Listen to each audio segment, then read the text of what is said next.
درس جهان دی د ښېګڼو پوره وړی درس جهان دی د ښېګڼو پوره وړی محمد تا د خدای پیغام راوړی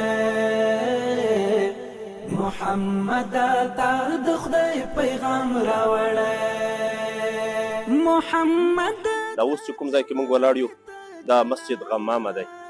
مسجد غمامه دا د مدینې منورې یو له تاریخي ځایونو څخه مهم تاریخي ځای دی. دا تقریبا د مسجد رسول الله صلی الله علیه وسلم نه په 400 یا 500 مترۍ کې پروت دی. ځینې 200 مترونه یادوي، خو شاید دا توسعه د مسجد نبوي چې وشوه نو دا فاصله بیا طبعا راکمیږي.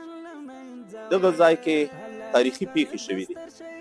یو د دې له تاریخي امورو نه دا دی چې نبی کریم صلی الله علیه وسلم وروستنی لمونځ د اختر دلته ادا کړی دی. دې ځای د عیدګاه حیثیت درلوده. دلته نبی کریم صلی الله علیه وسلم د اختر لمونځونه کړي دي. دلته نبی کریم صلی الله علیه وسلم د استسقا د باران غوښتنې لمونځ ادا کړی. او یوه تاریخي واقعه دلته پیښه شوې ده چې احادیثو مبارکه هم ډېره راخیستې ده چې هغه جنازه ده د نجاشي په بادشاه باندې. نجاشي دا یو مسلمان بادشاه و، نبی کریم صلی الله علیه وسلم باندې غیبانه ایمان راوړ.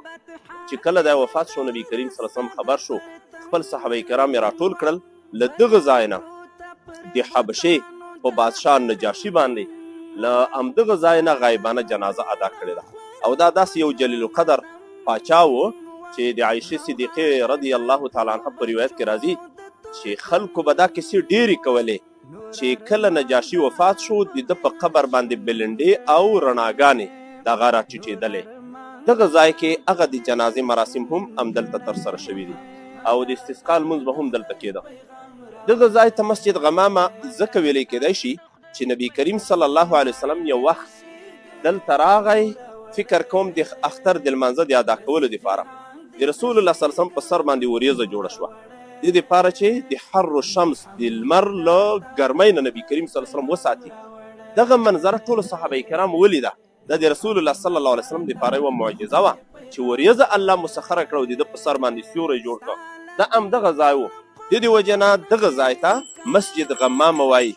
لومړنی جومات کوچنی جومات چې دلته جوړ شو د حضرت عمر بن عبدالعزیز رحمه الله چې دا د خلافت راشده نه وروسته یو لوی جلیل القدر امیر المؤمنین تېر شوی دی او ټوله دنیا یې د عدل او د انصاف نه ډکه کړه.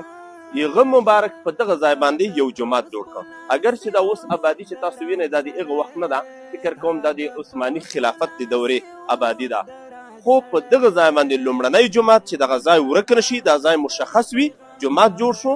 نن هم دغه ځای په مسجد غمامه باندې مشهور دی او د دنیا له ګوټ ګوټ نه خلک د دغه ځای لیدلو ته هم راځي او افغانان هم راځي دغه ځای ګوري او د رسول الله صلی الله علیه وسلم اثرات له نږدې څخه څاري.